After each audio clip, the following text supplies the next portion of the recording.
One of the issues is whether we really need to further complicate an already complicated piece of work that deals with something we call copyrighted works. And I think that those private licensing regimes, to the extent that I like them, like Creative Commons and those kinds of avenues, have filled some sort of need to define in advance what kinds of activities could occur. But I don't know that we would really look at creating an e-notice. You know, presumably, if it's not compulsory, the content owner would define that framework, but how you would define that across the board, I don't know.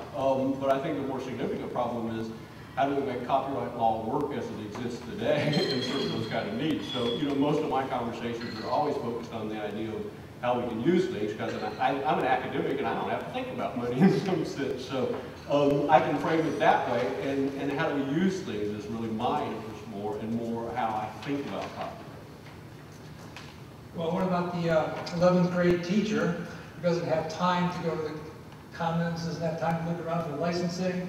You know, she's married, she's got 3 kids, she works from 7 o'clock till 7 o'clock, making sure that all her instructional objectives and learning outcomes are happening for her students, and she just doesn't have time to look into copyright. Either this would help her, I think, to facilitate being able to use someone else's material, would it facilitate that? Or, barring not knowing what she can do in class and being positively afraid of being able to take materials and use it in her class without violating copyright, she decides to go ahead and not use it anyhow. No classroom enhancement for her students. Well, Fritz has been a wonderful mentor to me, and I'm going to come from the K-12 realm right now, and I think he's exactly right in his scenario of what really happens to that 11th grade teacher or to that 3rd grade teacher or whoever that educator is. Most often, one difference, Fritz, most often they go ahead and use it anyway, whether it's legal or not legal. And in teaching realm, a lot of times you'll hear it's easier to ask forgiveness than it is to get permission. That's kind of what we always say. And then the second thing that we always say is, we'll meet you in copyright hell. So we're all going to be there together.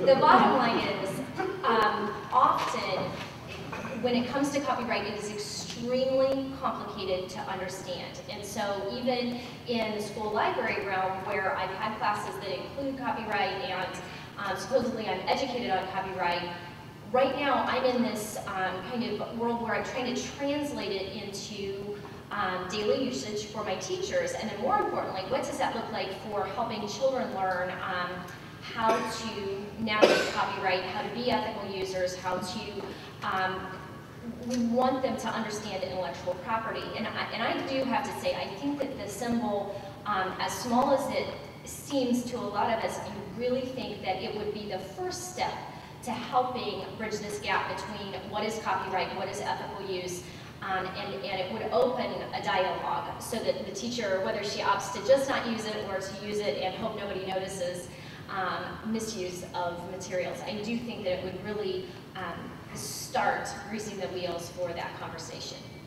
Well, and I would really go to the point, I think, and I don't know which side I'm on at this point, but, I would really raise the issue of to what extent that folks would actually include the E. So if it's a voluntary activity and you are a copyright owner and you don't understand what kinds of rights you might be relinquishing, the fact that the statutory requirement that you would do this if you wanted to make it available for educational uses wouldn't necessarily indicate that it would ever appear on anything that you would want to use for educational uses. I mean, the natural reaction would be, well, I don't know what the outcome is going to be, so I'm not going to do it at all.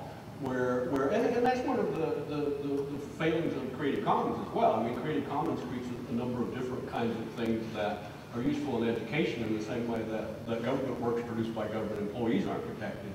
But the bulk of the things that we may want to do in an educational media kind of context still aren't going to be available because they're not going to be framed as a Creative Commons question. So I tend to focus my emphasis on, how do we develop some political framework for creating exceptions that are either more recognizable, more simple to understand, or more useful in a way that facilitates it. And also, I mentioned this the other day when we were talking. I mean, Apple on the iTunes store, I don't think a lot of people realize this, one of the recent revisions they did, they just have a checkbox. If you as a developer can say make available for education.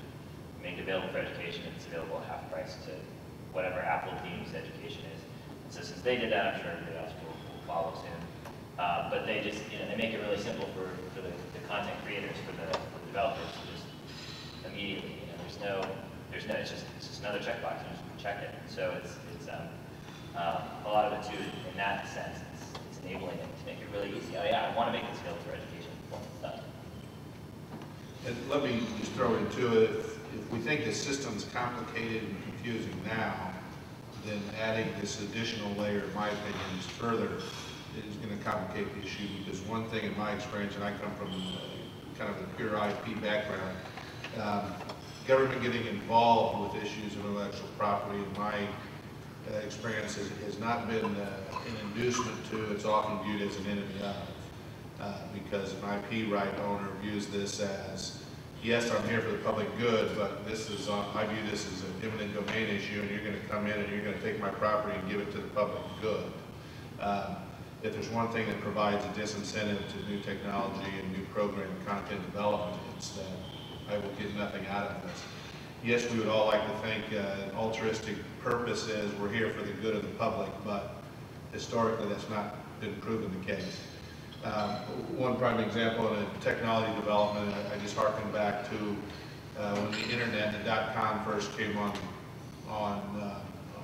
to be such a prominent role in society, the top level domain system got set up. Everybody in the United States was screaming to ICANN, saying, you can't just set up this domain registration system without recognizing IP rights.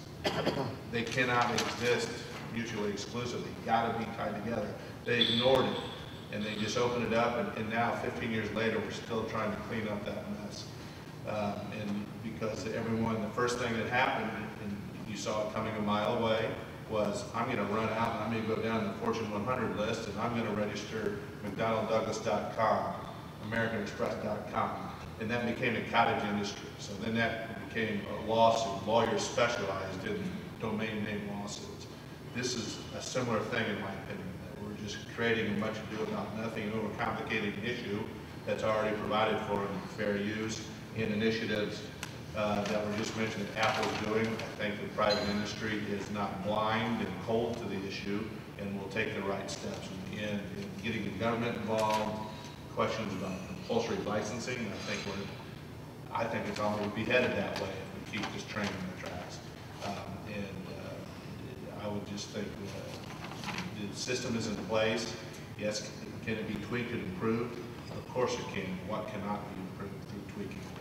To implement a whole new system overlaying the current copyright system, I think it's going to, in the end, be a disincentive to new content development.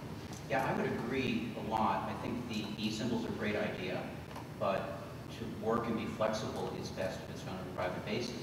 Take, for example, the rights given to public broadcasting.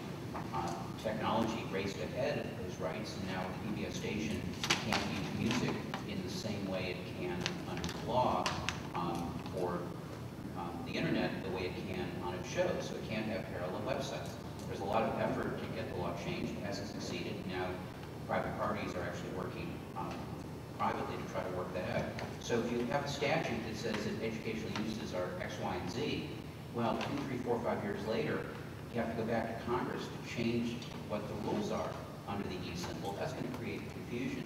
If you have a series of private licenses people can adhere to, just as with open source, the GPL, Creative Commons, I think you have a more flexible system that gives everybody what they need, and to take the good idea of the e-symbol, but work it through a licensing structure other than wait for Congress every 25 years to update the rules.